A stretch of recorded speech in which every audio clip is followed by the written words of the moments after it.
Perdana Menteri Datuk Seri Anwar Ibrahim mengecam sekeras-kerasnya tindakan Israel menghalang konvoi global sumut flotila GSF. Menerusi perkongsian di Facebook, Anwar menegaskan bahawa Malaysia akan menggunakan semua kaedah yang sah dan berlandaskan undang-undang bagi memastikan Israel dipertanggungjawabkan, khususnya dalam hal melibatkan warga negara Malaysia. Jelas beliau keselamatan dan maruah rakyat Malaysia menjadi keutamaan dan ia tidak boleh digadai tanpa pembelaan. Perkara itu turut disuarakan Datuk Menteri Besar Selangor Datuk Seri Amiruddin Syarif yang mengecam sekeras-kerasnya tindakan bacol tersebut. Beliau turut menggesa agar semua sukarelawan yang ditahan dibebaskan segera.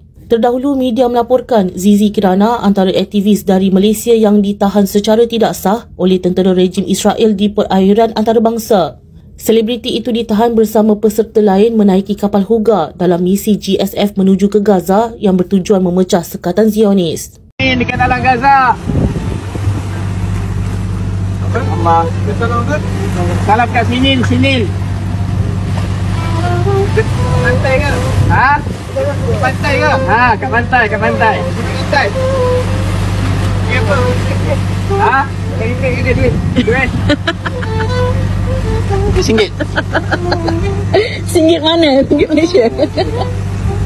Ayo, keluar. Gimana? Ha? Adik, main apa tu?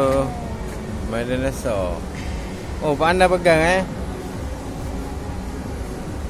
Aisyah tu, tamai tu, anak yang cantik tu. Anak yang cantik tu.